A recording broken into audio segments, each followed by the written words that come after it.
Assalamu alaikum, ladies and gentlemen. My name is Air Vice Marshal Asad Ikram, and I will be presenting the welcome note to you. Thank you very much, all of you, to be here with us this afternoon. We're actually starting off a series on technology for society. The initiative is by the South Asian Studies Institute, along with NCRA, to bring technology to the Pakistani society. Next slide, please. So just a brief on the center that we have recently created. The center aims to provide insight and advice to policymakers and other stakeholders on policy issues related to science and technology domains. And what we intend to do is to evaluate emerging trends in science and technology, analyze the needs of the country, assess their impact, especially that of policy on technology development, which is so important for any society, and then recommend policy reforms and initiatives to stakeholders and policymakers. And we also, to be able to do this, we have to serve as an interdisciplinary hub of experts from technical community, industry, government organizations, academia, development sector organizations, and society at large. And I'd like to take this opportunity to welcome participation for all the worthy members that we have right now at this webinar. So the webinar the series is titled Technology for Society. And the purpose of this webinar series is to increase the use of technology for the benefit of our society, to be able to bring forth opportunities and possibilities for entrepreneurs, and then to be able to develop the capability of local industry and academia to provide solutions for national and international markets. This point is so important and dear to our heart because a lot of times new technology comes in and we become a net importer of technology or products for that matter, which does not give us the capability of being able to use it at a mass scale. It also does not give us the capability of being able to provide that technology and earn foreign exchange for our own selves. Also, our human resource is left out in terms of development. So these are the three areas that we want to work on with special focus on the last one, which is to develop the capability of the local industry and academia to be able to play a part in the global development of technology. Now, just to share with you, in order to create success of any endeavor, what is really important is these 5 domains. First of all is the regulatory framework. A lot of times technologies come in, and because of lack of any framework for regulations, we cannot really use it to our advantage. The other is for anything to survive, to thrive, you need to have a very good business model. And then once you have that, you have to go around look for expertise, which is in terms of either knowledge or experience or both. And then no one person or organization has all of the expertise. So you usually end up building partnerships with other people in the ecosystem. And then lastly, you have to have an operating model wherein you can actually turn the whole idea into a reality. So what we're trying to do is, through our platform and today's webinar, trying to connect all the stakeholders who can play their parts, bits and pieces in each of these 5 domains. And we have a talk. I hope everyone can see the slide now. It's just where we left. All right. Ladies and gentlemen, this is where I'd welcome participation from all the participants here that we have to be part of this work that we're trying to do in terms of bringing about policy changes for technology development. So the purpose of this webinar, like I said, is to increase the use of technology for benefit of the Pakistani society, bring forth opportunities and possibilities for entrepreneurs, develop the capability of local industry and academia to provide solutions for national and international markets. And for creating success, we said that we have 5 areas that we need to be able to harness: the regulatory framework, the business model, expertise, be able to develop partnerships, and then come out with an operating model so that we have all these things covered and be able to succeed. Coming over to UAV applications, first and foremost, for a country like ours, is agriculture and forestry. And I'd like to also share with you that we have teams already working in Pakistan for last number of years who have successfully used UAVs for seeding and for spraying, and others who are getting into other applications as well. The other application is video coverage, which is being used by TV channels. We use this even on wedding ceremonies, etc. Then there's asset inventory management, which provides key information about owned assets to owners. Another interesting application that's coming up is wireless connectivity to areas which are remote or where specific events are taking place and there isn't static coverage of wireless there.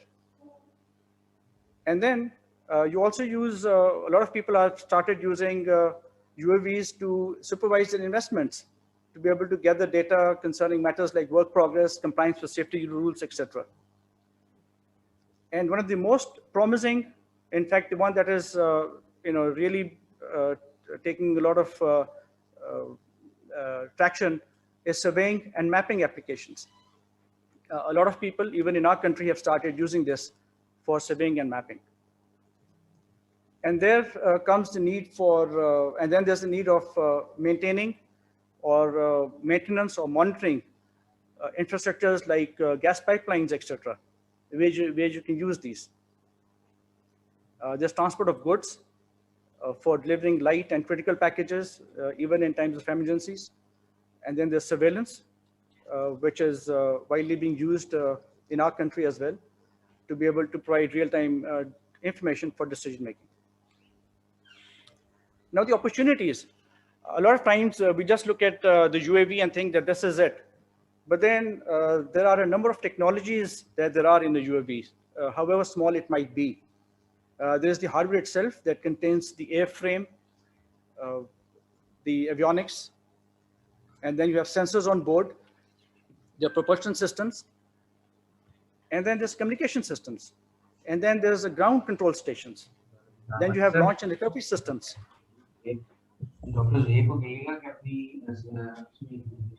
And then you have different types of software. These software could be those that you use on UAVs itself for the flying purpose. And then you also need software. For example, if you are doing surveillance or monitoring of gas pipelines, then you need specific software to do that part for you. So there are these opportunities for all these things. After that, you have when there is unlicensed use of UAVs, then you need to have anti-UAV systems for security purposes. Next, what you need is air traffic control applications, which would involve their own hardware as well as software. Now, just to have a quick look at how big this business is, as you can see on the slide, it goes something like $50 billion. Close to that is just the infrastructure monitoring part. And then there's agriculture, transport, security, media entertainment, insurance, telecommunication. And something else that's really picking up very fast is mining now. So this slide shows you the growth in the industry adoption. As you can see, the construction industry has really started picking up UAVs and started using it. Because UAV gave you this very important advantage of being able to view things from a height and get a much bigger picture of the site. Now, coming over to the topic of the webinar today, we have 4 talks. The first one is by Dr. Zohaib, who will be covering the civil drone regulatory framework. And then we have Mr. Rafi Sheikh, who will be giving us a talk on the Pakistan UAV agro industry, current and future possibilities. And then by Dr. Waqar Shahid, who heads the NCRA, who will apprise us of the different tasks or different projects that are being done at his center. And lastly, we have Dr. Azim Haider, who is actually there on the ground working on the use of UAVs for the sugarcane industry. So over to Dr. Zohaib now. Dr. Zohaib? Okay, so sorry, yeah, technical challenge. Okay, I'll keep it here. So I'm Dr. Zohaib Iqbal, I am the director at FAST University Islamabad campus. I'm the principal investigator of the UAV Dependability Lab at National Center for Robotics and Automation. Uh, as AVM Asad Saab has already introduced the next trend, the next emerging technology that we see is global drone market. And unfortunately, what has happened in past is that historically we have always missed the train. You know, when it comes to, for example, automotives, when it comes to mobile industry, we have always been late.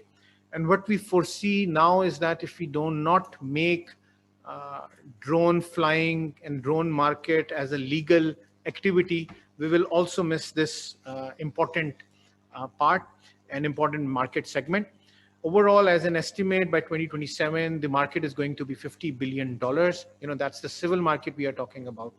And Pakistan, though we are just starting, we have a lot of potential to actually work here. So just a brief overview of the different type of drones. For example, if someone is interested, these are technically at the policy level in aviation, these are terms differently, but you know, we have a large variety of drones.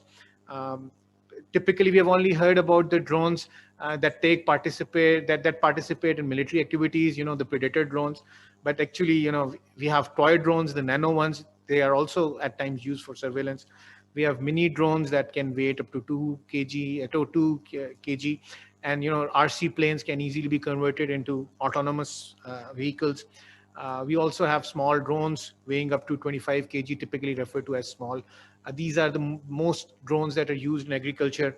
Then we have larger drones, you know, that are typically used as air taxis. And then we can also have other transport drones that are available.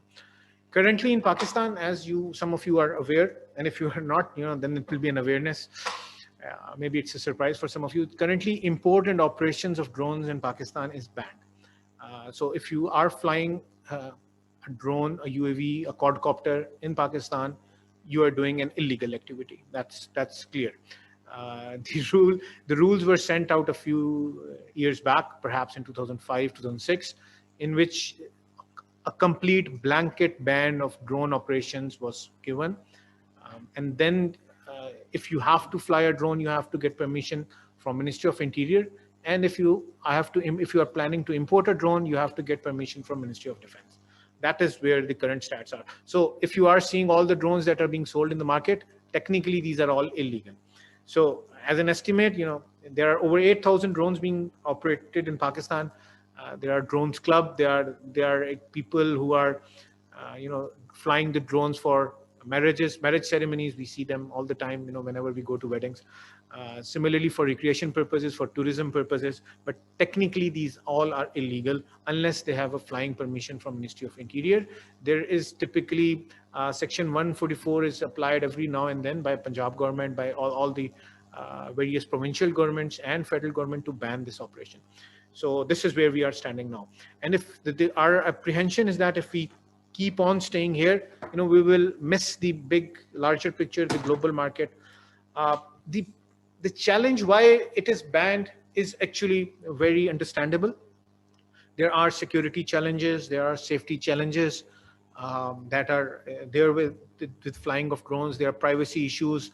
And again, as AVM Saab has discussed, there is a concept of an unmanned traffic management module, UTM, that is currently lacking. It is lacking around the world, but there are some applications. We are in discussion with some partners who are actually working in that area. Then drone monitoring tracking activities, they vary from country to country. The SOPs, rules and regulations for, you know, making it legal, they are lacking. There is no process in place for registration of drones. Then if the drones are flying over 400 feet internationally, or, you know, in Pakistan, it's typically considered as 200 feet. If they're flying over 200 feet in Pakistan, they have to talk to the air traffic control. And then if they are illegal, the air defense has to come in. So, you know, so overall, it is a challenge, and there are a lot of people and stakeholders and ministries and organizations and agencies that have concerns about making the drones illegal. But what we need to address is that, you know, we cannot live and we cannot continue on banning technology as a blanket ban. we need to adopt technology so that we reduce the hazards and the potential of hazards happening. This is how we have to proceed. And Alhamdulillah, this is what we presented to the Prime Minister. We are very thankful to the Ministry of Science and Technology, especially Fawad Chaudhry Sahab. He has taken personal initiative. And what we have heard from Prime Minister, we got an approval of establishing of a civil drone regulatory authority that would be regulating the drone operations in Pakistan. Still, it's going to be, we are formulating an ordinance, and all that legal activity is happening. But we have a nod from the highest level of establishment of a drone authority, and that is very promising actually.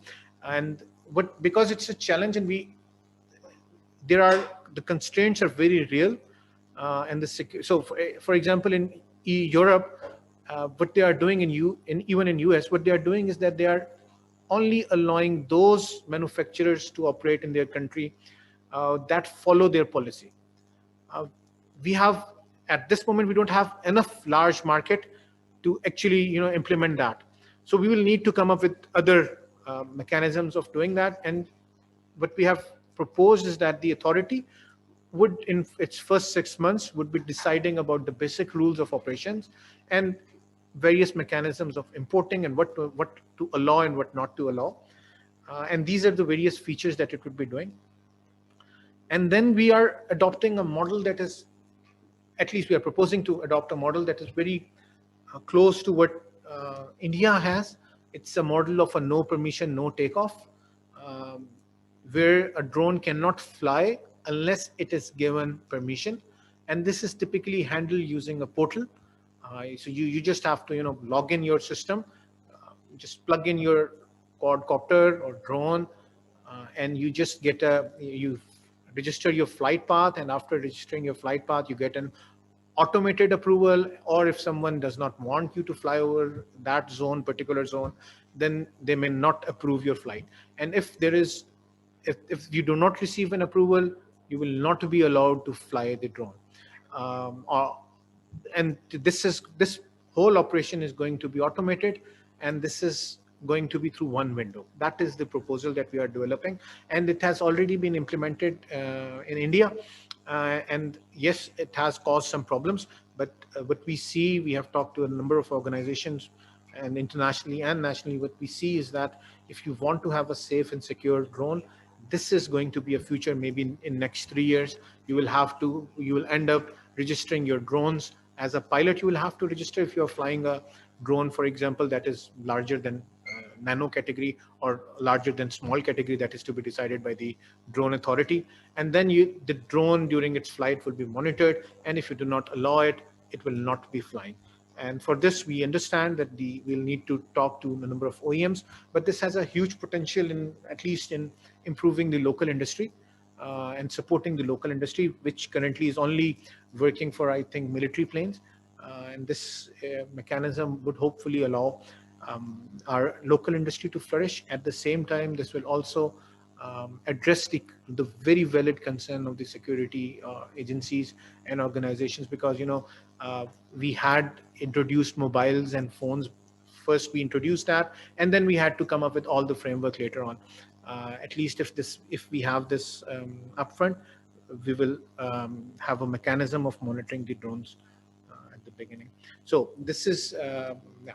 So this will allow the organizations and authorities, Civil Aviation Authority, to declare no-fly zones and fly zones at a dynamic level. They can do it on a daily basis, and you have to get approval for non-sensitive areas. You can get the approval 24 hours before that, and in sensitive areas, that duration can be dynamic. So we have got the approval of establishing this. Inshallah, this will be presented very soon to the cabinet, and we will hear something in the news, and you guys would understand what's going on. So this is the background of the authority, and this is actually coming from Pakistan. This is a leap ahead, and I understand there are certain concerns regarding the registrations, but if we want to see a drone deliver our pizza anytime in next 20 years, this is the only way that we can see it is going to happen in a country that is security sensitive like us. So thank you very much. Thank you, sir, for a valuable, informative talk. Our next speaker is Mr. Rafi Sheikh. Mr. Rafi Sheikh is the CEO of US Global Private Limited. He is a US strategist and UAV pilot with over 12 years of international experience in the industry. Mr. Rafi has specialization and vast experience in UAV commercial operations, consultancy, and system integration and implementation in Pakistan. Now, I would like to request Mr. Rafi to take the session charge and share us his thoughts on current and future possibilities of Pakistan UAV agro industry. So,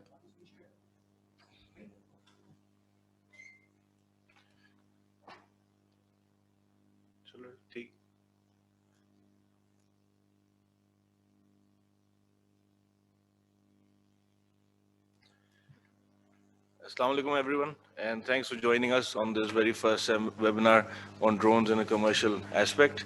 Thankful for everybody here, especially AVM Ikram Sahab and Dr. Zoeb Sahab for bringing all this together. As we all know that drones in agriculture are of vital importance to Pakistan because our economy is highly dependent on the agriculture industry. So we have to start focusing on this aspect of drones to improve our industry's performance and give it the tools required for it to improve and avail the services. So speak on next. Right.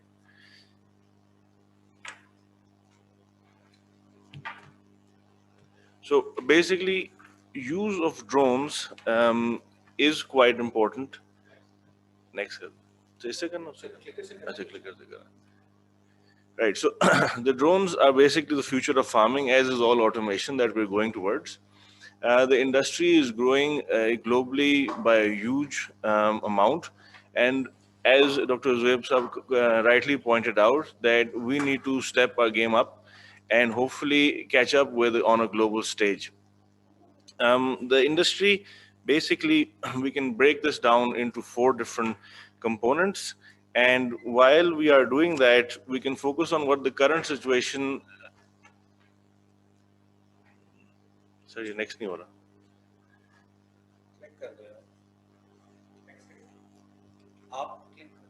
One second. Yep. So having done a small survey of Pakistani market, तो हमने ये देखा है कि obviously our farmers are in an aspect not as technically and highly trained, but they're not reluctant to technology. So a lot of a big percentage of the farmers are willing to take up technology by themselves or more easily by a provider. So this creates an industry within an industry of providing services for agro purposes such as mapping, surveying, and as well as spraying. What has happened in Pakistan is that we can break down basically the agriculture field into 4 or 3 different major parts. The first one is that we need to map, survey farms. Then we go on to crop scouting, we go on to crop dusting, and lastly on to irrigation management. The current situation in Pakistan is कि हमने सारा focus इस वक्त crop dusting और spraying की तरफ आ गया है. It is quite easy to understand why, is because it's more economic, it makes economic sense in a very quick manner. So people have adopted this initially. What our conversation here is about today is that we are okay with doing this currently, but we sort of have to step back and go on to starting from the first point, which is mapping and surveying of the farms, so that which gives us a number of benefits in its own self. So the advantages of using and doing mapping and surveying is that we can do crop scouting, crop health monitoring, field surveying, plant counts, yield monitoring, stress monitoring. All of this actually leads to a better and efficient farm. So we like to call that as a smart farm. So the farms have to sort of diverge or go towards more smarter farming. The benefits from these services, such as which is surveying and mapping, is that we can have plant heights, plant counts, their health. We have a core focus on presence of diseases and the possibility of weeds and other issues with the plant, which can be then very quickly monitored. When we are doing monitoring over a period of time, the drones are using basically different types of technology. One of them is NDVI, which is the Normalized Difference Vegetation Index. This gives us multispectral idea onto what is happening in the farm as an overall perspective. So then we can focus our spraying onto that perspective. So we're not like spraying the entire farm with pesticide. We can then focus our effort, our time onto one certain part of the farm which actually needs it first. So that's that. Well, crop dusting and spraying, as we all know, it's really important. Obviously, it increases our efficiency, it increases our crop's health. It is can carry, you know, the drones can carry large liquid storages, which is it can be operated safely and in a more time efficient manner. The last segment which we should go into is irrigation management. This is important because the resource of water is going to be the scarcest resource in the world, and we have to start focusing on how to use water in a more efficient manner within our own country, because as I said that agriculture is a base of Pakistan. We need to secure this and as food security, as well as going again and comprehensively कि आगे जाके हमारी challenges food scarcity और population growth को देखते हुए ये challenges ना आए कि we are on a global stage at a disadvantage. So we have to focus slowly as we make the regulatory framework to come into irrigation management as well. Now, there are many advantages of using drones in farms. The first one being that obviously it increases yields. It increases yields because there's a greater detection of problems. Drone surveys are more frequent, so you don't have to wait for like 6 months, 8 months. You can do it if you want to. आप हर हफ्ते भी कर सकते हैं, हर दिन भी अपना अगर आपका अपना equipment होता है, तो you can do it every week, every fortnight, अपने हिसाब से कर सकते हैं. इससे हमारी जो weeds, pests and other abnormalities हैं वो जल्दी detect हो जाती हैं and increases our production efficiency और yield की जो एक issue आता है, it helps the crops health and gives it in time to grow. Drones in overall, they are more cheaper to use for smaller farms. Pakistan की जो farming industry है, it's not focused on mega farms. So एक farm is not like 4,000 to 6,000 to 7,000 acres. जैसे US के अंदर ज़्यादा implementation होती है. We have small farms, so we have to sort of focus our energy into providing services to small farms. Now, small farms के लिए manned aerial services use करना और ये सारी चीजें एक possibility है ही नहीं और cost effective फिर होता ही नहीं है.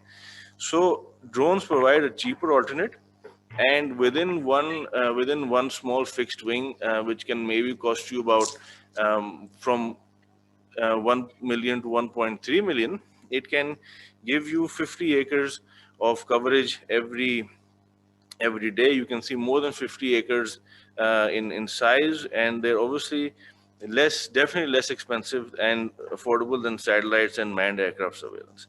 So that gives them advantage. The other advantage, great advantage, is because when we're using drones, there is a precision that goes into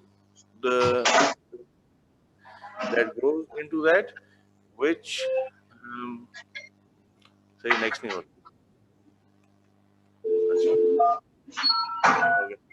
So I request everybody else to mute their systems.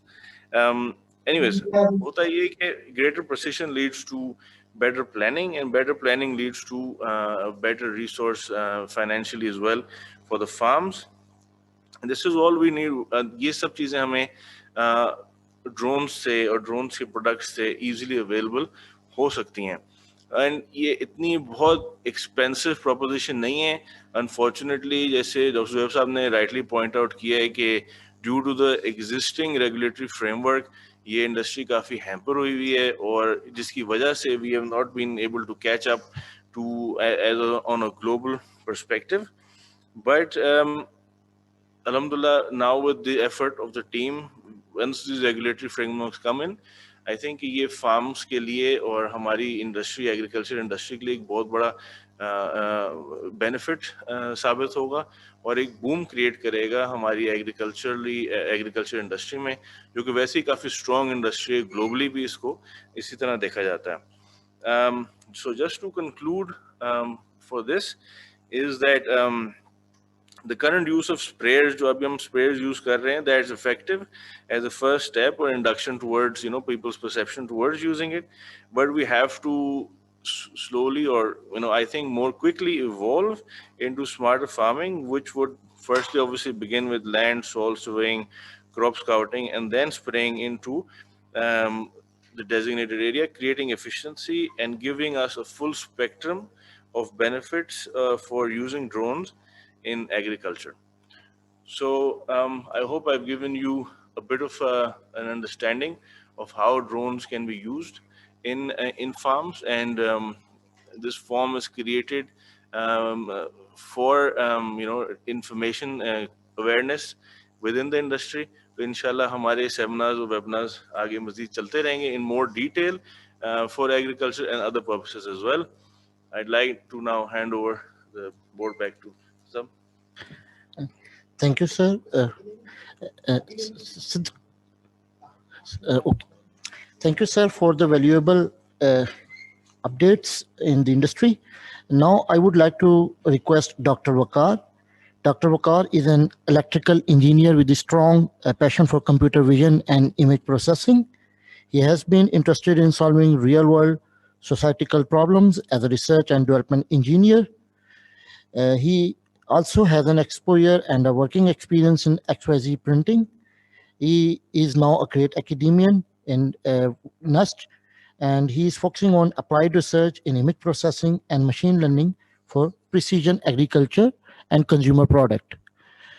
I would like to request Dr. Waqar to please enlighten us on the topic agriculture drones from laboratory to commercialization in Pakistan. Sir.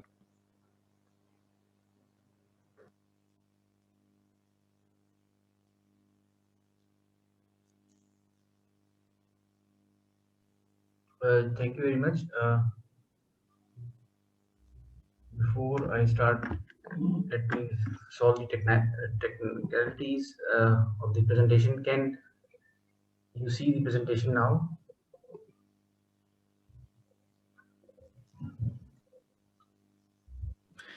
Yes, we can see that. Right. Thank you very much, Dr. Saab, for allowing me to speak on agriculture robotics, especially aerial robots that are currently used in Pakistan for commercially for spraying on different crops. So I am from Robots Design and Development Lab, which is part of National Center for Robotics and Automation, and it's a PhD project we started a couple of years ago, and the idea was to commercialize or to solve real-world problems of Pakistani industry. And agriculture is one of them, and we took a couple of projects out of it that we can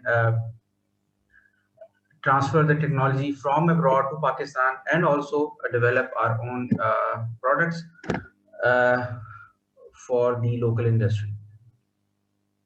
So my presentation would mostly be on agricultural drones that are used for spraying for now, as we have already seen that they are used for mapping, but then as discussed by Mr. Rafe, that the commercial model that is being utilized in Pakistan now for agricultural aerial robots is spraying than mapping. But obviously the mapping has its own aspect in agriculture and is more widely used over the world. So in agriculture, we started with satellite. So this is our team of Robots Design and Development Lab, where we have where I am focusing more on agriculture, and we have a team of engineers and developers who are developing and producing different solutions for the agriculture market in Pakistan. So we started with Sentinel data that is freely available for Pakistan and for the whole world, and we developed a couple of technologies to give crop health analysis for the farmers, and it was later on. So we developed an API and then later on an application that was later on incorporated in the Khushal Watan app of Telenor. So that application is still available and you can download and try our services. Along with that, we were able to sell our product of this application to a Nigerian company just recently. So as we know, the drones are quite famous in agriculture since last few years now. And I think in Pakistan, it started as a laboratory experiments, especially for mapping, and then later on with the spraying.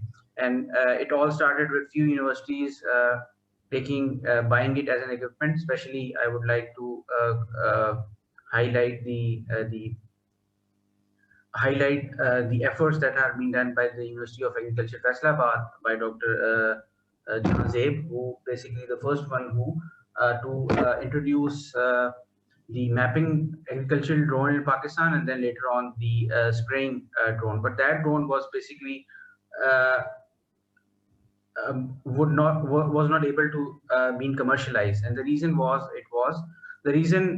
is not the efficacy itself, but there were some other technical reasons and probably their own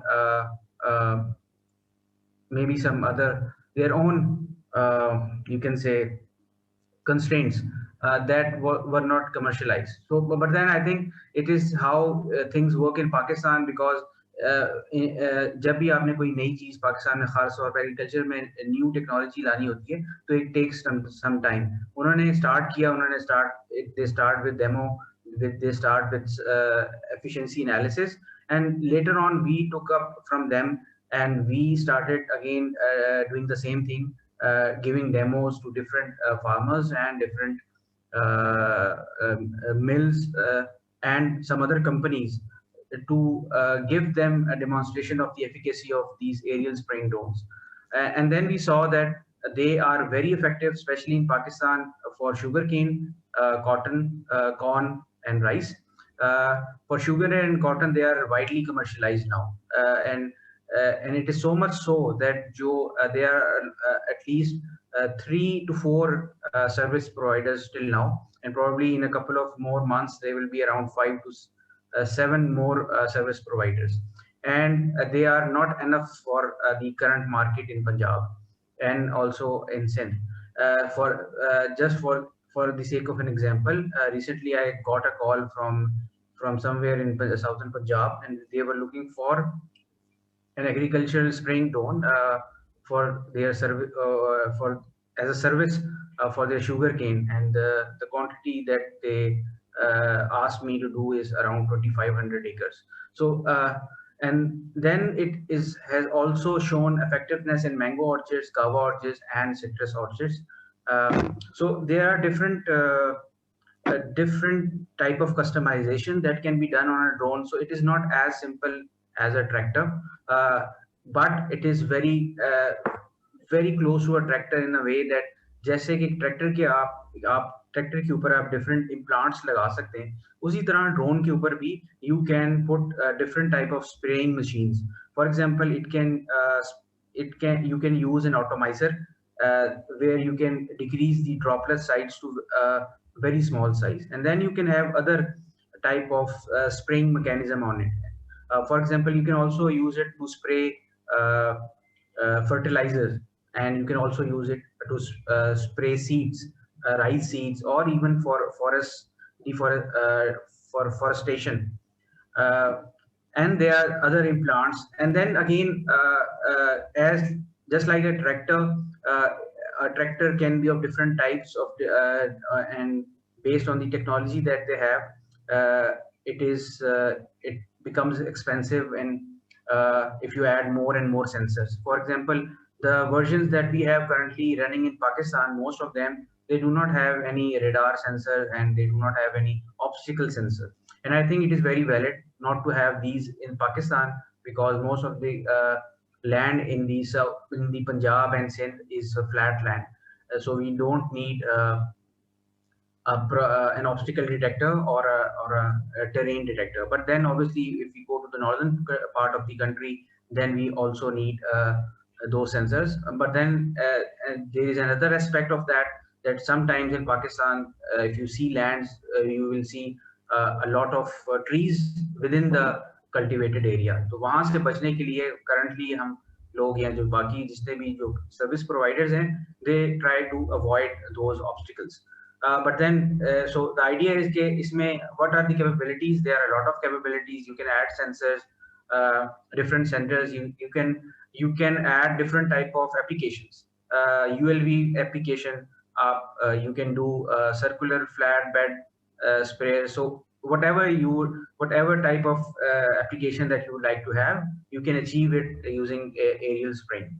और जो main इसका जो efficiency है, that comes with the save of the water, that instead of spraying let's say 100 liters of water along with the medicine on 1 acre of land, you can do it in almost less than 10 liters of water and the medicine. But then it has its own its own constraints, I would say.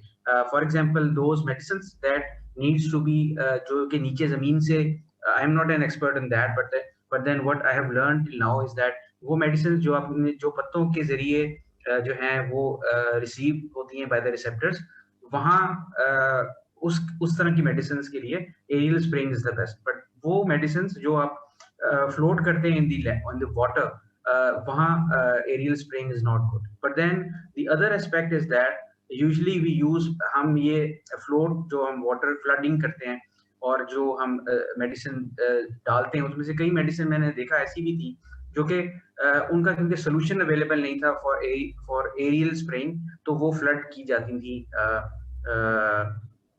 for the time being. तो वो medicines भी later on जो medicine experts हैं, जो companies हैं, they can take it up and find a solution that can be sprayed aerially.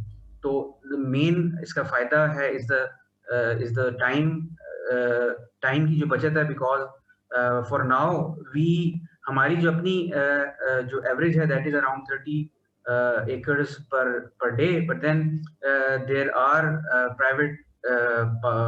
some private service providers that can go up to 70 acres of land in a day, and that is a huge thing, especially when you have a disaster like the one that we have in sugarcane in the last year, or maybe for locust. But then the efficacy of using locust,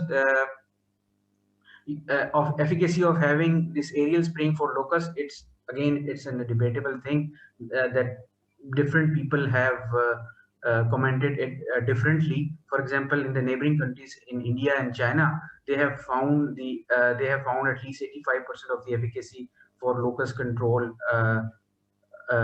using aerial spraying. But then in Pakistan, till now, the experiments that we conducted and the one that were conducted by other people, they were not convinced that this unit can help in locust control. But then obviously there are some constraints. For example, we did not have those many quadcopters or machines that can achieve that kind of efficacy for locust control. So these are some of the benefits that or the experiments that we have done on whitefly. So we started with many experiments in the start in 2019. We continued with giving a lot of demos, especially to the companies, the sugar mills, and the farmers in the southern Punjab and the northern Punjab. And then we started publicizing it as a service. And later on, we started getting contracts for services. So we did a lot of services for sugarcane mills in southern Punjab. One of them is Almuiz Industries. Another one is the JK Sugar Mill, JW Sugar Mills. Then later on, because we did some demos on locust control, we were able to supply 5 drones with the help of a Chinese company. They provided us some parts, and we used those parts to fabricate 5 drones and donated them to to NDA, National Disaster Management Unit, NDMA, and we also trained them to be used for locust control. So these are some of the pictures from from the experiments that we are doing, and then later on the services that we are providing, and then we also were able to sail out 6 drones from the startup company that we have from our robotics lab. We also demonstrated it to for the tobacco leaves, and we found out that also the efficacy of this machine is very good for tobacco. Probably in the next season, the tobacco company is also interested to have our services for aerial spraying on tobacco leaves. So this is from some of these screenshots of the experiments that we did on locust control.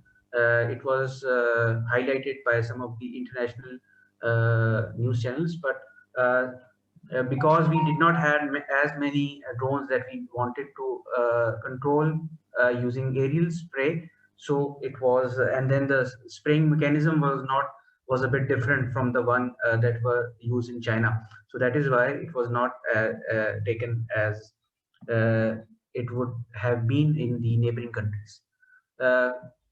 So now we actually do what we do here in our lab is to give consultancies for services, especially for agricultural spraying, and we do have our own manufacturing unit that we use for integration of the drone here in Pakistan. We actually develop these the mechanical structure of the drone, and then some of the parts are being imported from China.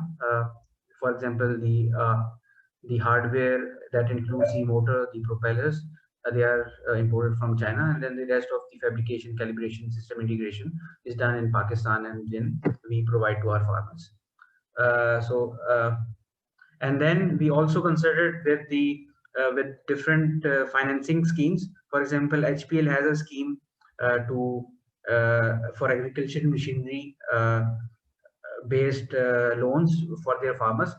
We talked to them also, and they are also willing to work with us, but then there are some limitations from the policy from the government side that needs to be taken care of before any such banks can finance these type of machines. So we also came up with the plan जो कि हमने distribute किया था different ऐसे लोगों को, entrepreneurs को जो अपनी सर्विसेज स्टार्ट करना चाह रहे थे यूजिंग ड्रोन्स, और उसको देखते हुए जो है वो रहीम लिया खान में एग्रोट्रॉनिक्स हैं, they started their services, and then there is a person called there is another company in Lodra, I think he has also started the services using our model, the revenue model that we have. So agar given the constraint that this drone have, okay, you need to change batteries, you need to you have a small tank to carry the medicine. Now with the evolution of time, जो हमने start किया था, we started with a 10 liter of drone, but now you can have up till 30 liter of drones की technology हमारे पास है. तो मगर 16 litre का जो ड्रोन है that seems to be very efficient, और that is the only reason कि जो बड़ी कंपनीज हैं जिसमें XAG and DJI है, these are the you can say the market leaders of agricultural spraying drones in the world. तो ये भी जो अपना जो ड्रोन बनाती हैं, they have the drone of 16 liters to 20 liters. 20 liters का जो ड्रोन है that has a maximum efficiency. XAG is a company that makes that drones. DJI का जो ड्रोन है that also have a 16 liter drone.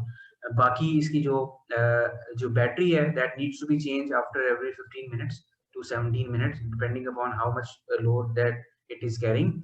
But that is fine if you have a lot, if you have at least 4 set of batteries, then it helps to overcome the cycle that you have. और उसके ऊपर हमने base करते हुए revenue model भी बनाए हैं, और वही मॉडल जो सर्विस प्रोवाइडर अभी यूज कर रहे हैं, that are the same models.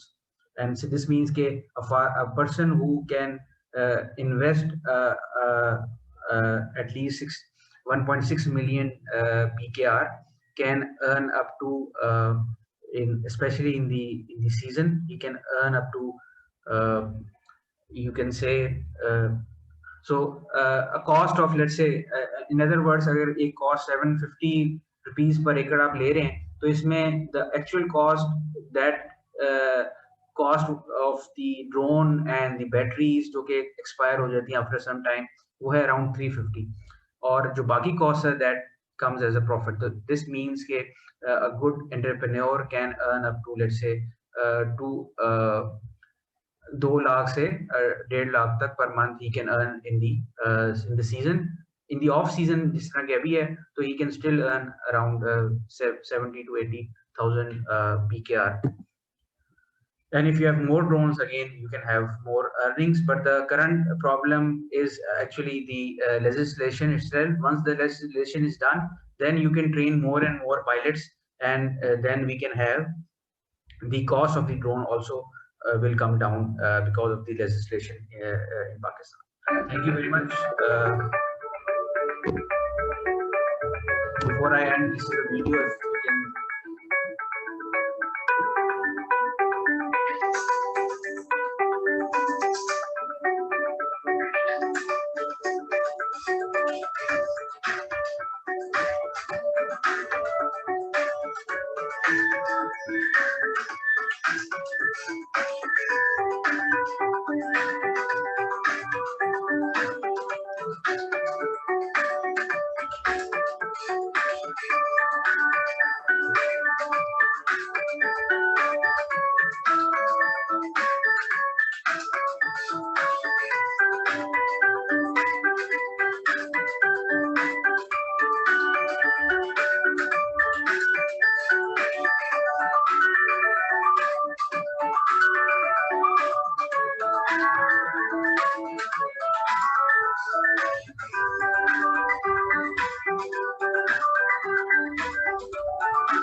Thank you very much.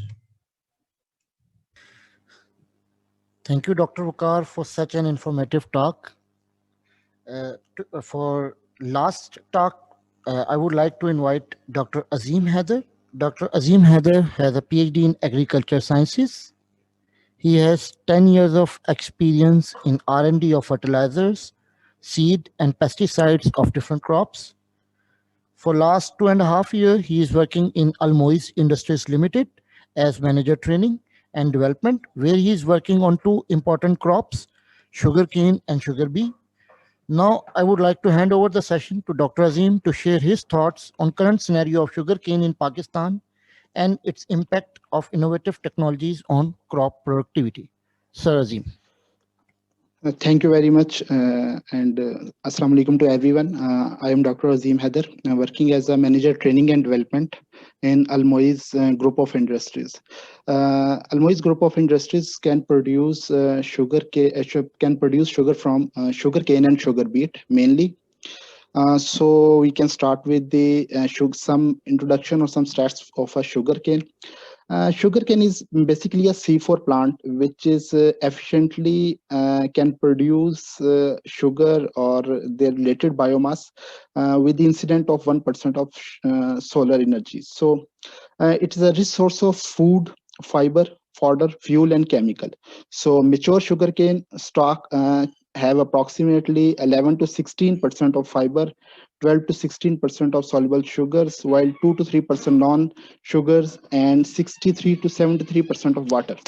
So Pakistan stands 6th in world in sugarcane production, while 9 in sugar production, and 8th in sugar consumption. So we produce 1.3 million hectares of sugarcane in year 2018, while it can reduce in 2019 and 20 to 1.1 million hectares.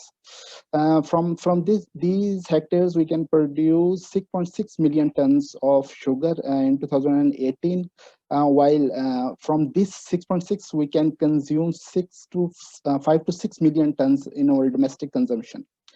In Punjab, we can produce a lot of sugarcane, 65% sugarcane from for Pakistan, while from Sindh it is 25%. In case of KPK, it is 10%.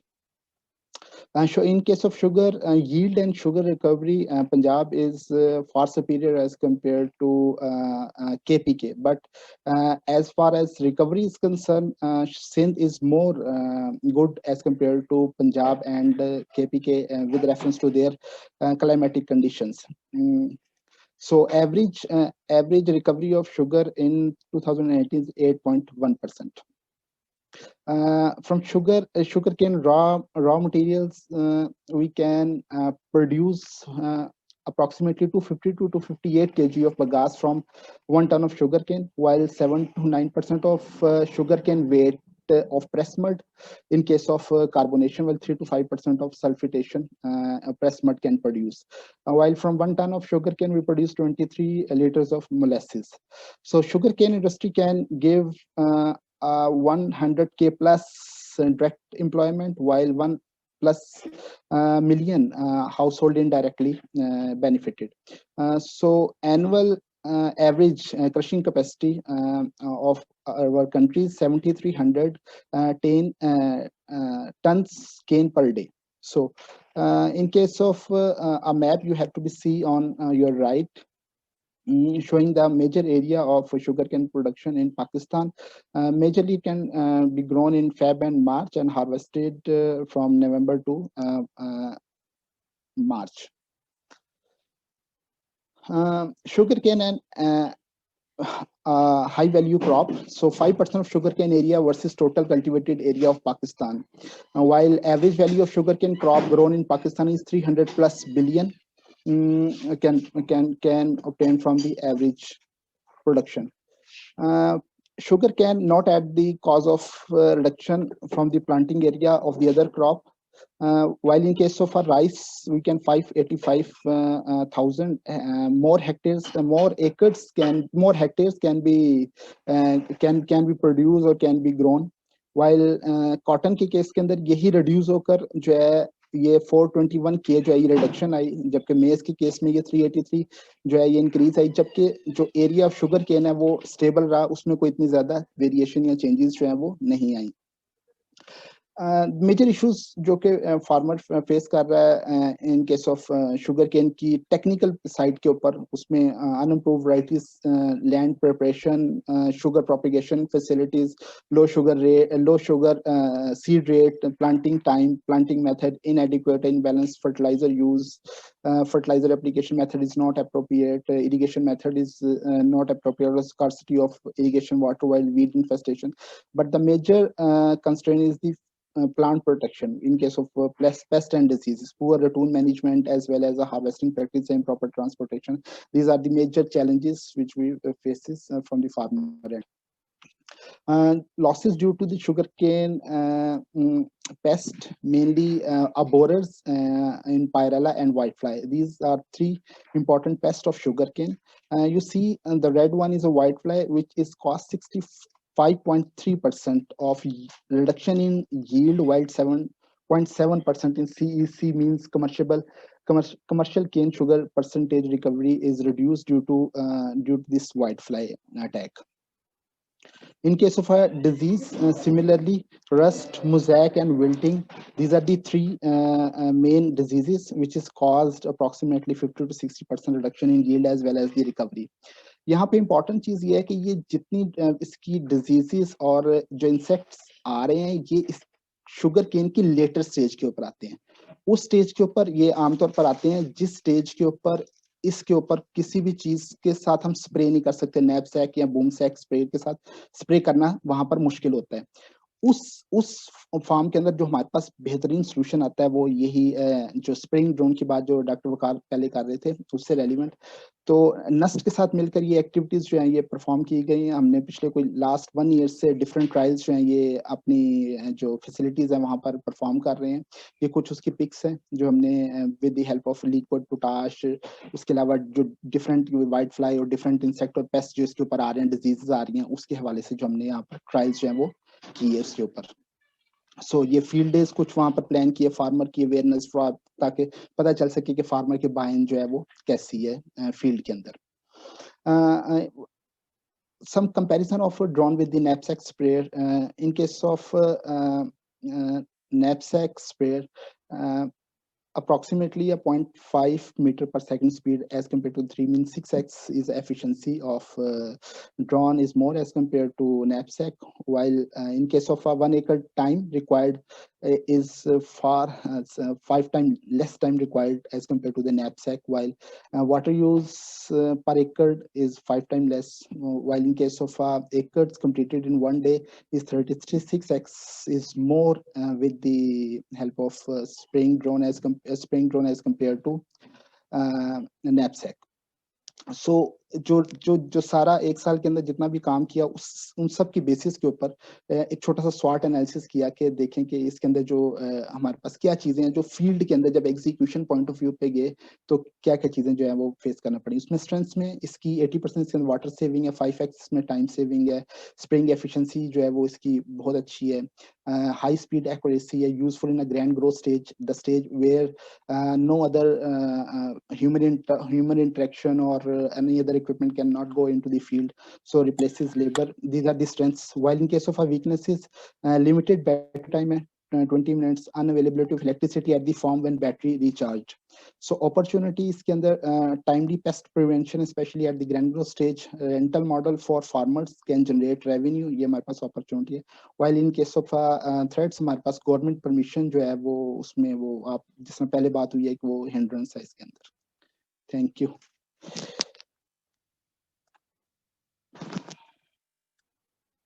Opening the forum for questions.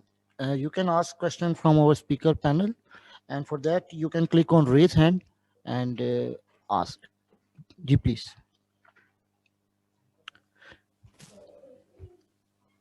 Host. Can I ask a question? Assalamu alaikum. Can I ask something? Ji, Essence sir, please. Bismillah ar-Rahman ar-Rahim. Thank you very much. It was a very nice session. As a farmer from Sahiwal, I like to ask you, since when the farmers can actually work on this drone thing for their productivity and the knowledge and the enhancement of the technology? That is my question, ji. Dr. Azim or Dr. Waqar, you can answer. I think Dr. Azim, जो direct user है, he is in a better position to answer this question.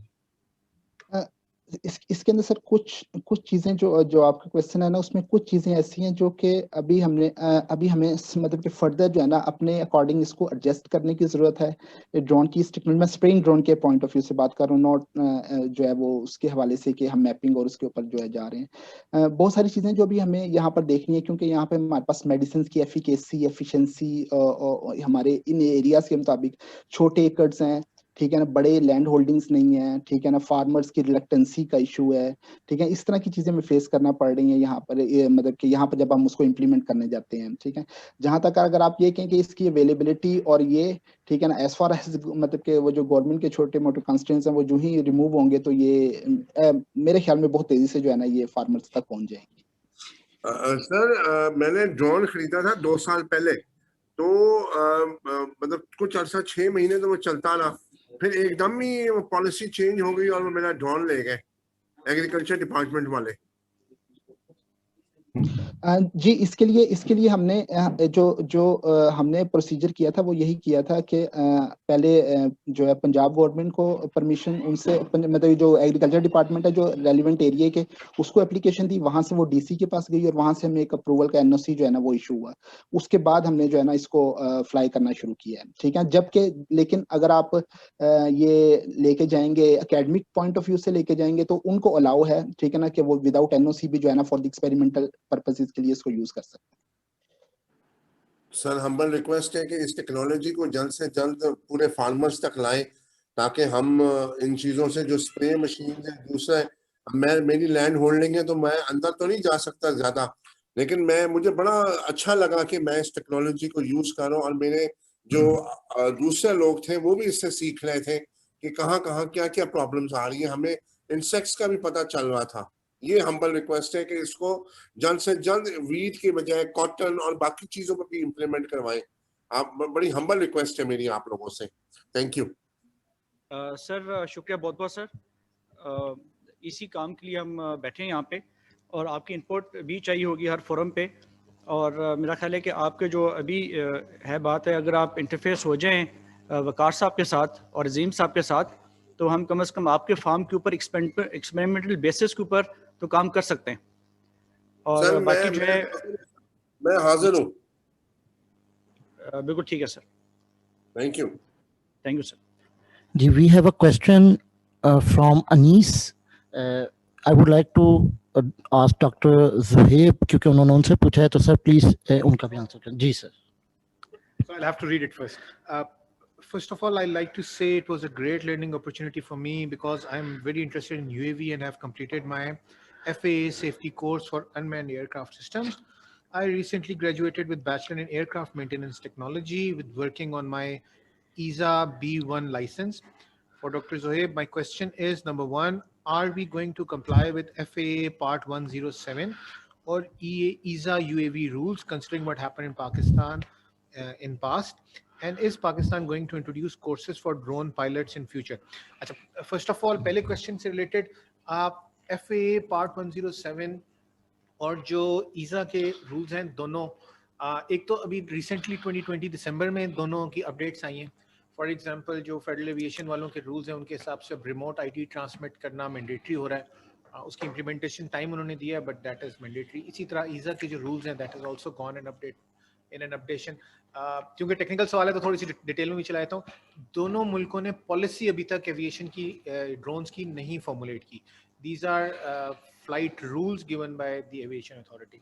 तो पहला तो इसका answer ये है कि CDRA, the authority that we are going to establish, is going to deliberate कि what part of 107 is applicable in Pakistani context and what part of EASA is applicable in Pakistani context. For example, जो EASA का एक rule है जो भी latest आया है वो ये कह रहा है कि जी एक खास एंगल से जब किसी एक क्वाडकॉप्टर या ड्रोन किसी बंदे के हेड पे हिट करे तो वो मटेरियल ऐसा होना चाहिए that is not going to cause injury, you know. So we need to see कि हम इसको किस हद तक comply कर सकते हैं. Yes, EU that would be more stringent actually, लेकिन इससे शायद निस्बतन कम stringent rules के साथ भी अगर हम safety ensure कर सकेंगे तो most probably the authority is going to go in that direction.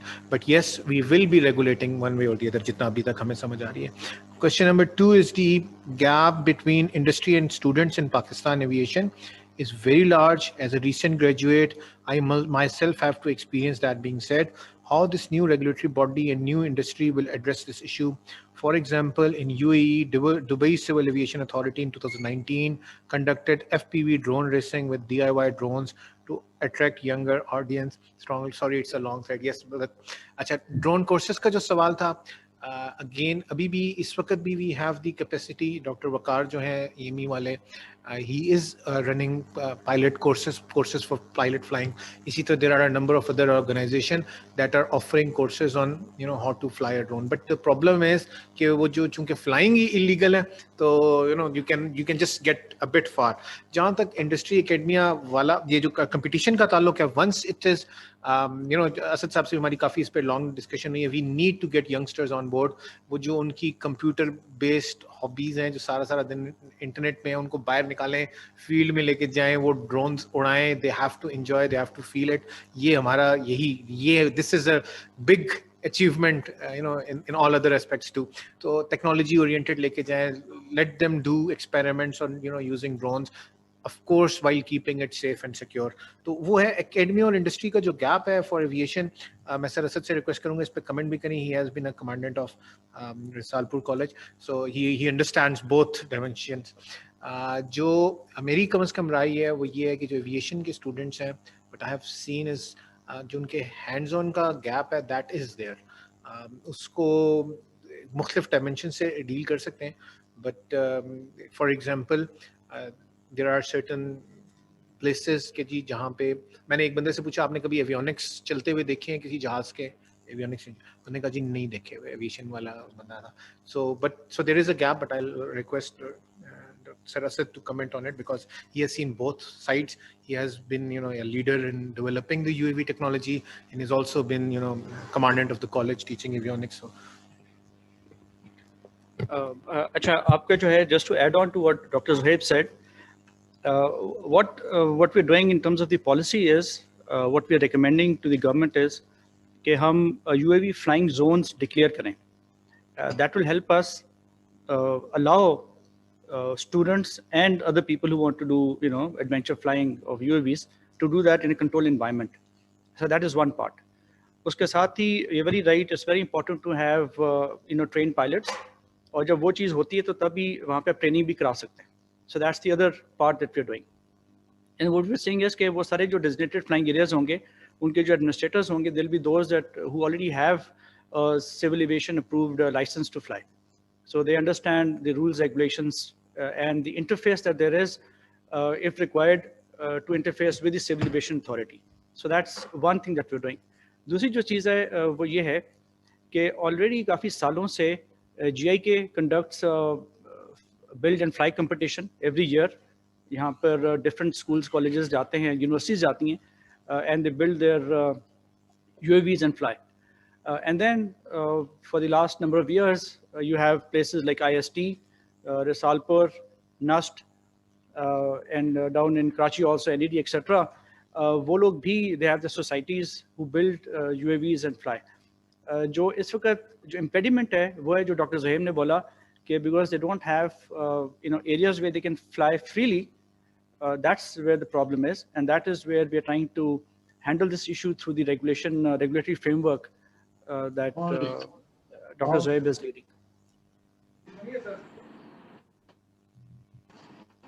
I want to ask a question. Hello. Please proceed. Ji, I am Air Marshal Shahid Hamid, and I'm retired, of course, aeronautical engineer. I just want to know, I mean, apart from you talked about agriculture की इसकी usages, मेरे दिमाग में जब से हमने काम शुरू किया था, Asad was with me at that time, UAVs का, वो ये है कि ये जो आजकल जिक्र हम करते रहते हैं line losses का और the theft का etc. Can't we have drones with sensors to इनको find out करने के लिए line losses, thermal sensors और इस किस्म में इतना काबिल लोग हैं, such it was a lovely presentation. I mean, all presentations were very nice, but agriculture में I hope things move up. Likewise, ये जो एक बहुत बड़ा crisis है इसका theft का, energy का और ये चीजें line losses का, ये हो सकता है कि through these drones हम ये इनको monitor कर सकें. Even these pipelines now going to be laid, ये CPAC में for gas and other things, monitoring those, and of course even you can use it for law and order. I've talked to some police guys, police के यहाँ पे IG Shahaji से बात हुई थी. मैं कहा यार ये ड्रोन छोटे ले लो और इनसे एरियाज अपने वो बना लो और उसके अंदर जाके मॉनिटर करो. I mean, after getting permission from Civil Aviation कि क्या क्या कर रहे हैं. So it's just an idea. I mean, I'm sharing with you if it is possible. You can, the intellectuals can work on that too. Thank you. So thank you very much, sir. It's a pleasure having you here on this forum today. Just to share with the others on board this afternoon, Marshal Shahid is the founder of one of the most prestigious engineering organizations in the country. And we were doing drones back in the late 90s. And for your information, we also exported drones back then. But then Yes. those are for military surveillance purposes. So to answer your question, sir, yes, Yes, you're please. very right. We have a number of other applications. And very importantly, drones are being used for monitoring of infrastructure. And we are going to have another dedicated webinar on this Okay. application, inshallah. Great. Sir. Great. Great. Thank you. Rafi, like that? Yes, sir. So being a very valid question in regards to critical infrastructure, a lot of, because we deal with all commercial aspects in that sense, so Parco, PRL, a lot of these bodies are very much interested in services such as that to monitor their pipelines and all of their infrastructure. So definitely once this authority creates the right regulations, we will see definitely a big increase in demand for such services and induction and integration into their own security framework, which is no less than gas installations to oil pipelines. Those are definitely a very valid area for Pakistan to work into, and I think this is something that we can also do indigenously, that we are currently working together to create these solutions. So we are not dependent on international solutions, but indigenous solutions to cater to our own industry. Inshallah. Inshallah. That is what is, basic objective. To indigenize all these things. Just when I joke suna hai, Alhamdulillah, I'm very proud of all you guys. Lovely job. Well done. Asad Thank you. मंजर में मेरा सवाल Rafe से भी है, उनसे भी है कि the weakness which everyone pointed out was the batteries you are using. Why is there any research going on to enhance the endurance of the available batteries, or use batteries which has the more endurance? And what Sir Shahid was saying, you yourself said that the surveillance time is very short. So while mapping or looking, giving surveillance, so for how long can it be more effective?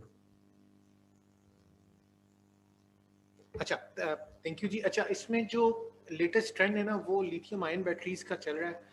जो पाकिस्तान में electrical vehicle वाली काम शुरू हुआ है ना, hopefully inshallah that is going to bring in this the latest trends in batteries in Pakistan. Currently तो आपको, अगर आपने drone fly किया, you understand, you have to get battery imported somehow, legally or illegally. So research wise I know a few places जिन पे अभी काम शुरू है, but we understand जैसे ये EVs की वजह से आएंगे तो will be in cutting edge technology. और आप कुछ ऐड करना चाहें? Sir, बिल्कुल. Coming to that question, sir, definitely lithium ion, जैसे Web sir was pointed out, कि this is a solution, लेकिन जो हमारे fixed wings होते हैं, which are the purposes of mapping and surveying, ये बआसानी इस वक्त जो EPB फोम के ऊपर भी होते हैं, ये 1 घंटे तक ऑपरेट कर लेते हैं.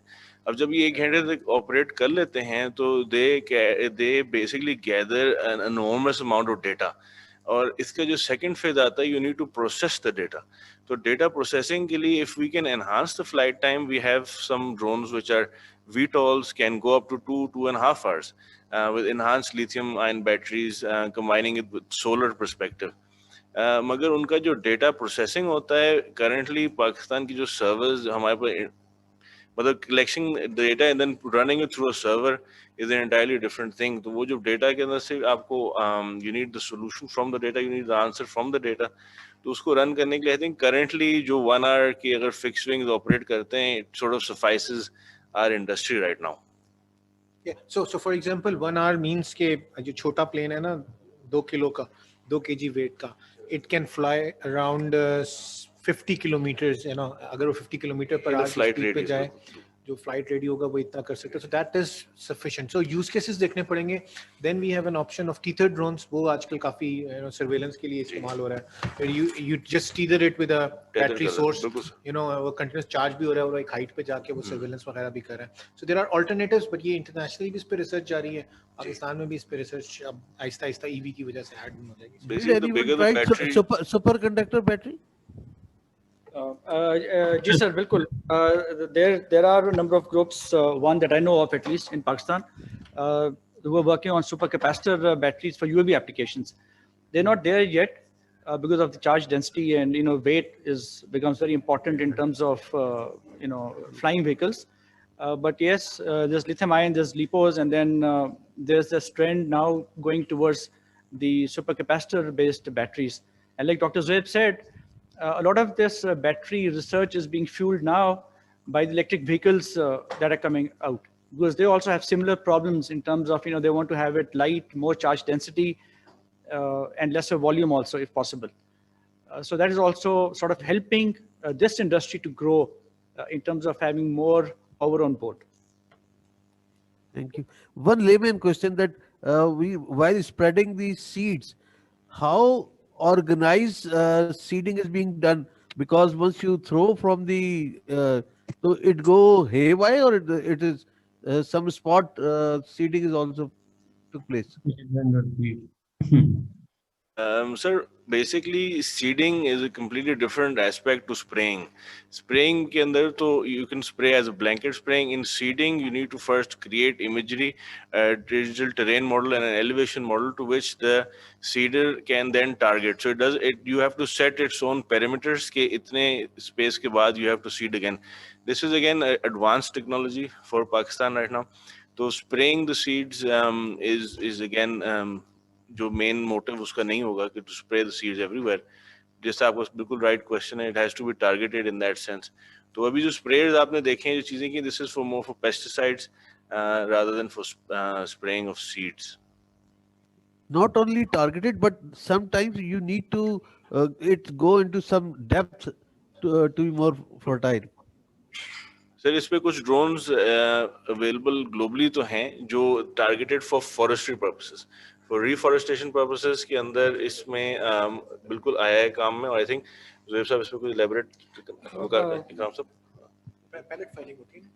Just fire the seeds. Well, sir, like I said, there are applications where if you're going into a forest sort of a place, abandoned, where you really don't want to care about, exactly where the seeds grow, you can do something that's not very much regulated. But then still, what you need is to be able to create a pellet so that it goes deep enough or has enough of mass around it so that it grows out, and then the roots take on, and then they can penetrate the ground. That's one. But then if you want to have very precise, then of course you have to survey the area very properly, have a very good navigation system on board so that you can go at the proper location and then throw it down there.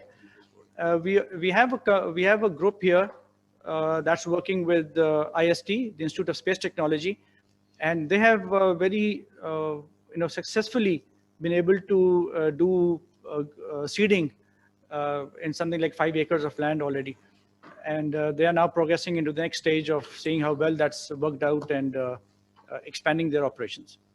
If you want, I could get more details for you, sir, and pass it on. Thank you, and I appreciate all participants and the speakers. Very well organized webinar. Hello, sir. Assalamu alaikum. Hello. जी Maryam please पूछिए. Okay, so this is Mariam Khan, and I have a couple of questions. The first one is, like, are you people considering in aerial spraying application, that are you considering the entomology and ecology for pest management, or is it a rule of thumb for all the pests? First thing. Secondly, is that is variable rate application operations are taking place, or is it based upon it's completely a uniform application?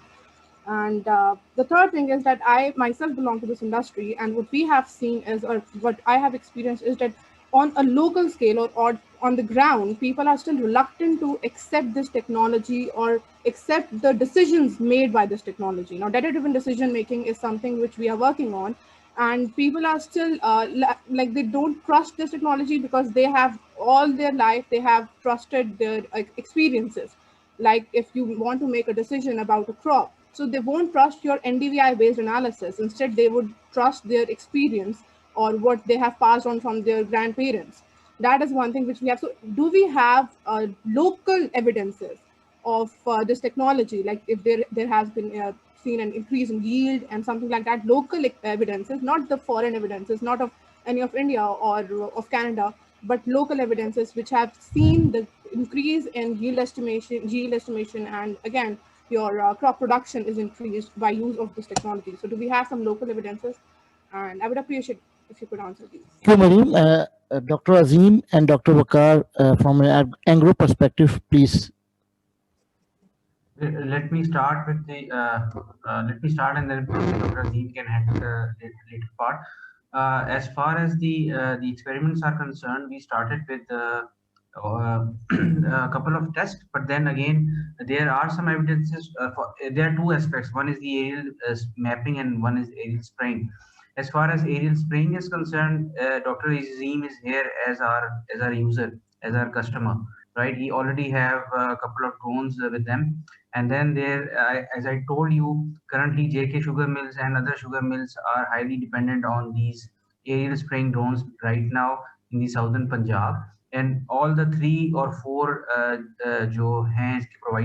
service providers, they are only providing solutions currently to either to the sugar mill or to the cotton industry. And they have done some experiments again. There should be some more experiments for other crops, and also some more experiments for even for the same crop. But then it will take some time for sure. But then there is a commercial aspect, at least for the spraying part. For the mapping part, again, there are different applications. In terms of crop yield estimation, again, it's widely still a thing that is to be evolved, at least for Pakistan. One, you have to do some experiment. You have to incorporate the local data with the satellite data, right? And that is the problem is in Pakistan is that we do not have a digitized data of where the crop has been grown, or how much acre of land was grown with a particular variety of rice or sugarcane or etc. Right? So those experiments still need to be done, but then the main constraint is the legislation by the government. Once it is done and once people can do more experiments, then people will be more confident in using these technologies. As far as I know, Agriculture Department has done many experiments and they are very confident. They used to call a special expert from abroad that I know, who used to bring his own drone from abroad, used to do experiments on different pest infestation using these spraying drones, using these mapping drones. But then there should be some, once the legislation constraint is done, then we can always have more experiments. Please, Dr. Azim, if you would like to add. Maryam, आपकी ये जो आपने पहले 2 questions किए ना, इसका answer दे दूं। एक तो ये कि जिस टाइम हम इसकी फील्ड के अंदर इसकी एग्जीक्यूशन करने जाते हैं ना, सबसे पहले पेस्ट स्काउटिंग इज मस्ट, ठीक है, कि किस इंसेक्ट के अगेंस्ट हम कौन सा पेस्ट जो है ना, कौन सी पेस्टिसाइड या कौन सी मेडिसिन जो है ना वो यूज करने जा रहे हैं। ये उसकी पेस्ट स्काउटिंग के बेस के ऊपर होता है। दूसरा आपने पूछा इसकी यूनिफॉर्म एप्लीकेशन। अभी तक जो हमने ऑन ग्राउंड एग्जीक्यूशन इसकी की है, उसमें यही है कि हमने इसको कम्प्लीटली मतलब कि इसको पैचेस में या इसको मैपिंग के जरिए नहीं किया। हमने अगर 1 एकड़ के ऊपर या कुछ एरिया के ऊपर अगर कम्प्लीटली हमें उसकी पेस्ट स्काउटिंग के बाद हमें नजर आया कि पेस्ट यहाँ पे मौजूद है और उसकी ये थ्रेशहोल्ड है कि हमें पेस्टिसाइड अप्लाई करना है, तो हमने वो कम्प्लीट एकड़ को जो है ना वो पेस्टिसाइड अप्लाई कर दिया। जहां तक आपकी रिलक्टेंसी वाली बात है फार्मर के एंड के फार्मर पॉइंट ऑफ व्यू से, तो इसमें कोई डाउट नहीं है कि वो रिलक्टेंसी जो है वो अभी भी मतलब कि मौजूद रहेगी और इट कैन टेक टाइम, ठीक है ना। उसको टाइम लगेगा जब तक हम उसको एफिकेसी के ऊपर जो है ना वो रिजल्ट शो नहीं करेंगे। Thank you, sir. But okay, there is another thing regarding drone का usage. Because अगर आप ड्रोन इस्तेमाल करते हैं तो no matter how much you make it cost effective, it still would be not affordable for the local farmer. It can be very effective for your big farming industries, but for a local farmer जिसके पास अगर चले maximum कह लें 10 एकड़ का भी land है, so he won't be able to afford this technology, provide the fact कि अगर आप उसमें sensors add करते हैं. Now you must know कि आपका एक simple NIR का sensor cost you a lot of bucks. So वो तमाम चीज़ें अगर आप ऐड करके again legislation is important and बाकी सारी चीज़ें, so how can we on ground in Pakistan make this technology cost effective and affordable for your local farmer? Not just we should not just target your big farming industries but also the local farmer, to your poor farmer जो कि जिसके पास एक land holding है और वो इस technology को use करना चाह रहा है, या एक गांव है जिसमें आप ये सर्विस प्रोवाइड करना चाह रहे हैं. You can make some like outlets for that, just like your rental outlets. Mariam, it's a very valid question, and as you said, we are targeting smaller farms because that make our backbone of the industry. इसमें हमेशा into a commercial sense, it always goes first towards service providers. So, ये creation of providers in various vicinities areas will then create the services for these small farms. ये बिल्कुल सही है कि because we deal entirely in the commercial aspect, तो commercially every industry from inspections, from surveillance to everything is reluctant when there is a change in technology. वो तो थोड़ा time लगता है. But जो आपकी cost का determination है, the cost factor, definitely creation of service providers. पहले they will ease this technology into the acceptance of the farmers to use it. जब वो ये देखेंगे कि इसके फायदे 100% हैं और प्रूव्ड फायदे हैं, तो ये अपने इंडक्शन खुद शुरू कर देंगे. एंड एज इंशाल्लाह ये रेगुलेशंस पास होती हैं, the supply chain will become more cost effective. And then इस रेगुलेशंस के साथ जब आप एक प्रोडक्ट मार्केट में, और इंडिजिनसली भी हम इस पर वर्क कर रहे हैं, लेकिन once this product is there it will be available cost effectively to a farmer of let's say 50 acres से कम की जो फार्मर्स कैटेगरी है, उसके लिए डेफिनेटली अवेलेबल कॉस्ट इफेक्टिवली होंगे. the industry is in its infancy right now, लेकिन इसकी जो it's geared towards the right platforms in the future. So I hope this answers your question. Thank you, sir. Due to time limitation, I would like to now take a last question from Dr. Tufail, since he is waiting quite long. Dr. Tufail, please. Assalamu alaikum, and thank you very much. First of all, I would appreciate what we are attending this webinar. Mashallah, you're giving very useful information. So my question is related to, in the case studies, I didn't see any case studies where you spray orchards. So is it because orchard, I mean those trees in the, they have to be sprayed from different angles, which is not possible for drones? Or is it just because like a tree is big enough for a drone to spray in the one go, and you have to go several times to cover the trees? And my second question is, I saw the comparison in terms of the efficiency with the hand knapsack sprayers, but I didn't see it with the boom sprayer. Does that mean that these drones are providing an alternative to replace those hand spraying, and they're not capable of doing spraying at a very large scale because of the limitation as has been highlighted? Thank you. And Dr. Waqar, different drones that can do different aspects, and they have different sort of spraying capability. I think Dr. Waqar Saab is better to answer this in terms of equipment wise. Thank you. I think इसके बाद एक और question doctor Shahzeb हाथ खड़ा कर रहे थे, तो उनका क्वेश्चन भी एक ले लें. उसके बाद I think this should be his question. Sure, sir. I have a question also, sir. अच्छा, तो we were talking about the trees के ऊपर जो है वो again मैं जैसे आपको पहले बताया था, जिस तरह मेरान गाड़ी की डिफरेंट मेरान गाड़ी है, BMW गाड़ी है, और हर एक की डिफरेंट वर्जन्स होते हैं, हर एक की डिफरेंट कैपेबिलिटीज होती हैं. जो करंट ड्रोन है उसमें obviously you have to do manual spraying on trees, but then now जो उसके जो कुछ मॉडल्स ऐसे हैं, they can do a spiral on a tree and then move forward, spiral on a tree and then move forward. So for trees you have to have a new algorithm for that. तो वो मौजूद हैं, currently Pakistan में utilize नहीं हो रहे, but that is fine. On the coming maybe in the next 6 months they will be available inshallah. तो second जो question है the comparison, we were not had a chance to compare it with the boom sprayer.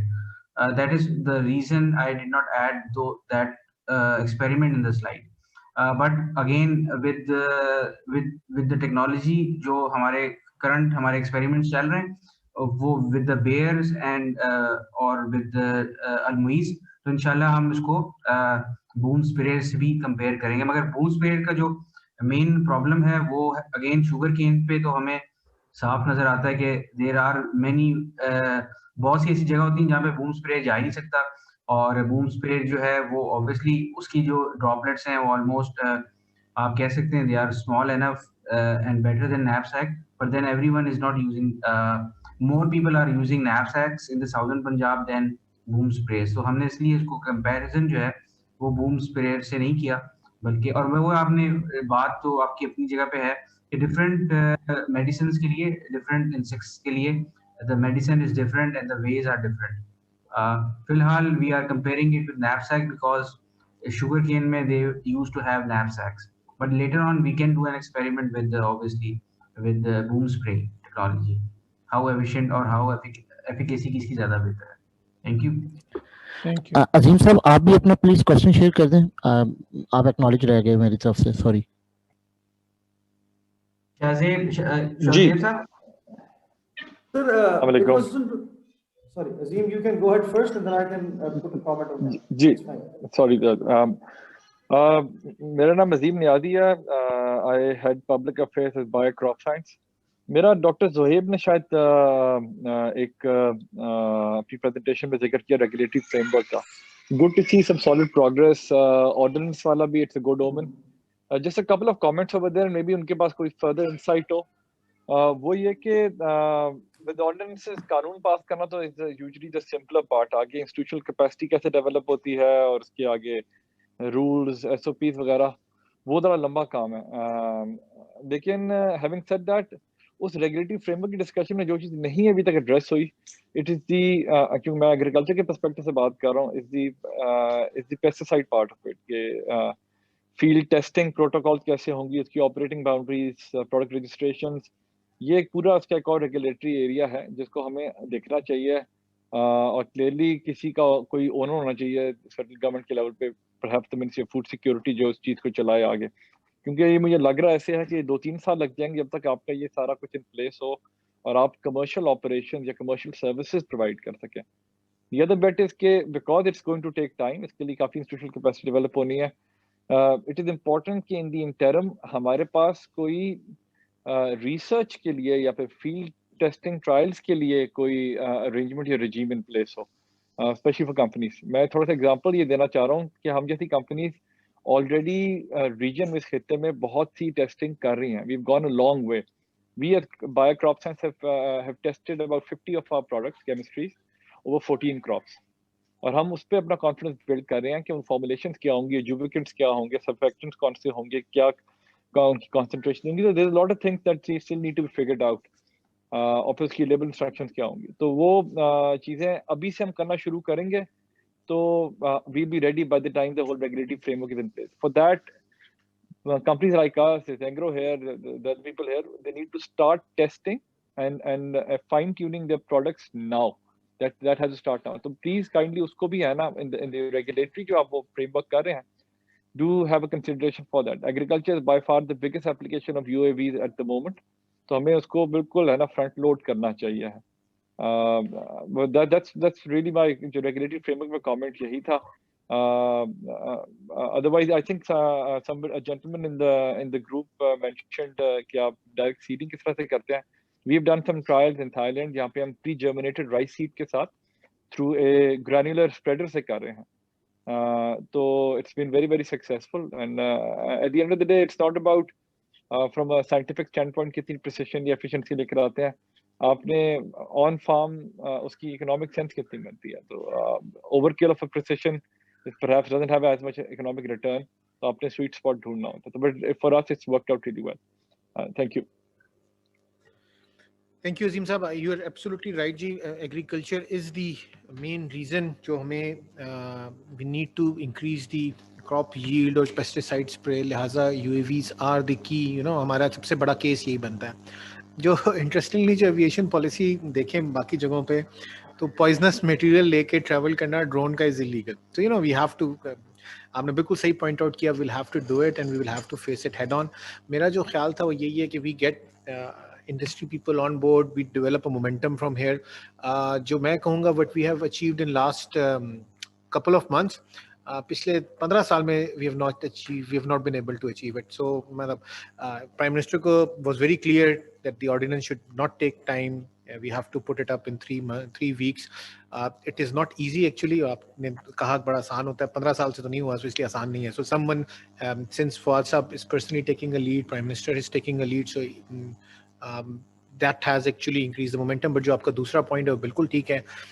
Ideally we should not be waiting for 3 years कि यार ये सारी चीज़ें in place हों और फिर हम इस्तेमाल करें. Interim period के लिए we need to think about it. और you are absolutely right. मेरा ख्याल है CDRA जैसे ही establish होती है, जो फर्स्ट थिंग है इसको कुछ बाउंड्री थोड़ी सी चाहे ओपन हो एग्रीकल्चर के लिए अलाउ करनी पड़ेगी, and that is going to be a first priority for us. You are absolutely right इस बात में. जो test based just a final comment Dr. Zohaib, just a final comment. The crop science industry, we have an association called Crop Life. इसमें सारी come again, sorry, companies हैं. We have an association. जी, हमारी crop science industry की एक association है Crop Life.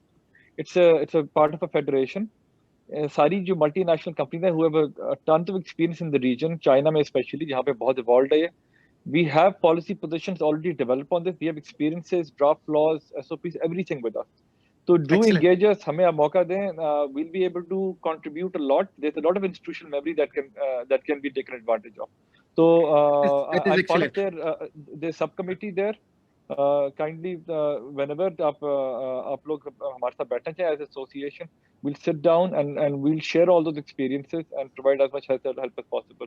This is very exciting and we appreciate what's been done so far.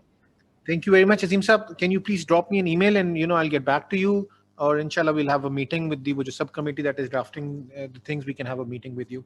जहाँ तक test space की बात है, that is again a priority. अगर immediately कुछ चाहिए, कोई इस किस्म की space allocation करानी है, Ministry of Science is looking into it and they are working to expedite. किसी का अगर कोई urgent matter है for drone import, तो Ministry of Science is taking an initiative in that. तो अगर वो हो तो you just get in touch with me and we can talk to those guys. Thank you, sir. Shahzad Saab, please.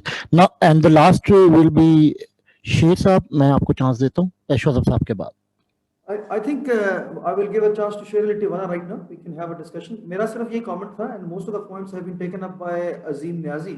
My name is Shahzad Gardezi. I'm actually head of Agribusiness Solutions at Angro, and we are one of the sponsors of this webinar as well. So मैं वही ideas reciprocate करता हूँ जो अजीम नियाजी ने दिए हैं. We do have a small setup under crop science, and we can always share our experiences that we have. And I want a small comment on a question raised by Mariam Khan. In order for us to make the technology available to farmers at affordable rates, there has to be an ecosystem of service providers. So it's not just for the drone technology, it is also true for any other mechanization that we intend to bring in. From the Agro's platform, this is one of the drives that we have and that we are working on, as farm mechanization is one of the portfolio that I had. And under that portfolio, we will bring drone technology as well to the farmers. So yes, it has to have a business case for farmers to adopt. And for that, a service provider ecosystem has to be built up in Pakistan. Thank you. Thank you for the comments. Sher Ali Tiwana Saab, please. Thank you so much, ji, everyone. मैं एक farmer हूँ खुशाब के area में, और it's wonderful to see you all here. I've been trying to bring in the UAVs personally, जो कि मैं around 2014 में मैंने एक center pivot system लगाया था Mitra Devana area में, and since the last 3 and 4 years I've been working with alfalfa crop and उसको मैं export कर रहा हूँ. So on that thing, मेरा क्योंकि land एक थल के एरिया में है और थल के एरिया में soil variation is very different on different parts of the field, जो कि center pivot के नीचे होता है. So for that, I have been trying to do the UAVs, जो कि मेरी with agriculture sensors के साथ मेरी crop को identify कर सकें या मेरे weak areas of the field को identify कर सकें कि problems किधर हैं. So yes, UAVs are very effective in that. But recently, I have found a website. It's eaosta.com. जो कि they are very cheap in charging you per acre. It's 66 rupees per acre unki charging hoti hai, and they maintain a data on your field for every week. You just have to buy the subscription for them. और उनका उसके ऊपर आपकी field का NDVI, NDRE, MSAVI, RECI bands की जितनी भी values और डेटा होती हैं वो आपको they provide you with that just in 66 rupees पर एकड़. फॉर द मोमेंट जो मेरा सिस्टम मैं 70 एकर्स के अराउंड इसके ऊपर कर रहा हूँ, जो कि अल्फा की मेरी फील्ड और जिसमें मैं अपनी यील्ड बढ़ाने के लिए कर रहा था. Apart from these drones, do we have any AI platform with these drones जो कि अगर हमारे पास डेटा होता है तो हम उनको प्रोसेस करें? Is there any initiative on that? Thank you जी. जी Sheryl Tiwana sahab, I think आपका जो आपने वो काम किए जो जिसके कस्टमर्स हम ढूंढ रहे थे, हमने जो टेलीनॉर के साथ AI बेस्ड सिस्टम प्रोवाइड की है फॉर राइस एंड व्हीट, वो इसी पे बेस कर रहा था. But then it has to be जो है उसको बेंचमार्क होना चाहिए फॉर ईच क्रॉप. आप अभी जो सैटेलाइट का डाटा ले रहे हैं, that gives you an NDVI data and that gives you intra field variability, और हम वो सर्विसेज यूज कर रहे हैं. बेसिकली ये सारी सर्विसेज जो है वो सेंटिनेल-2 डाटा पे सेंटिनेल-2 की एक सैटेलाइट है जो कि अवेलेबल है as a European project for the whole world, and the satellite imagery is a 12 band spectral data which is freely available for anyone to use. Then what has been done since last 3 to 4 years, different companies internationally develop their own product out of those data. और internationally जिस Europe में ज़्यादातर ये companies हैं जिन्होंने ये data के ऊपर अपनी प्रोडक्ट्स लॉन्च किए हैं, बट वो जो उन्होंने डाटा वैलिडेट किया है वो वैलिडेट किया है on their particular area and land, क्योंकि इसमें कुछ कैलकुलेशंस होती हैं जिसको वेरी करके आप जो है वो आपने प्लस एंड माइनस करना होता है ऑन द NDVI एनालिसिस और crop health analysis, water status analysis and so on. तो अनफॉर्चुनेटली पाकिस्तान में it has not been taken up, although जो आपकी है स्पार्को हाईली डिपेंडेंट है for all the agricultural activities. They are very highly dependent on the Sentinel two data, और उन्होंने उसको देखते हुए they have developed their own spectral signatures for different crops. उनसे भी आप सर्विसेज ले सकते हैं. उसके अलावा हमने भी एक सोल्यूशन बनाया है, मगर वो that is very specific to straw crops. तो उसमें आपका भी हम यानी कि we can have a dialogue over it separately to see के what other things that we can done on your crop. हमारी जो सर्विसेज टेलीनॉर के साथ थी वो भी इसी तरह की थी. वही हम जो टेलीनॉर था उन्होंने सिर्फ क्रॉप हेल्थ एनालिसिस यानी कि NDVI इमेजेस हमसे लिए थे on a rate of around 60 rupees per एकड़, बल्कि 60 rupees per hectare per month. तो मगर वो काफी एक्सपेंसिव सर्विस है, वो आप जैसे फार्मर तो अफोर्ड कर सकते हैं, but then it was not, we were not able to उसको हम मार्केट नहीं कर पाए सही तरह पाकिस्तान में. तो yes, there are services and there are room for that to mature those services in Pakistan, and we can talk on this to evaluate के फर्दर इसको कैसे किया जा सकता है और पाकिस्तानी क्रॉप्स के साथ बेंचमार्क कैसे किया जा सकता है, क्योंकि satellite data. I would like to add something over here. Sir, अगर आप if you want to discuss this thing with us as well, we are more than welcome to do that, because we are already working with Balochistan government. We are providing similar services. Also, we are familiar with Nurpur Thal and Thal areas, because we last year we provided anti-locust spray services over there. Rosina, can you? Government. Yes. Ma'am, can you please introduce yourself? Assalamu alaikum. My name is Rosina Saleha. I'm CEO of Kalam for Solution. We are the one who were working on, who were providing the anti-locust spray services to Punjab government. We have recently provided drones to KPK government as well. We are also working with NARC, and we are also working with various agriculture institute in Punjab area. So yes, there is open source satellite imagery is available. We are also working with Sparko on satellite imagery, and we are processing that as well. So जिस चीज के बारे में, requirement के बारे में अगर sir हमारे साथ एक्सप्लोर करना चाहते हैं तो sir we have on our official website we have our contact details. Please reach out to us.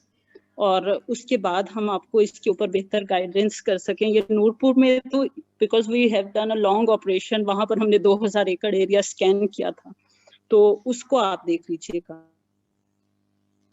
Thank you, Ji. I would like to complete the session here and like to hand over it to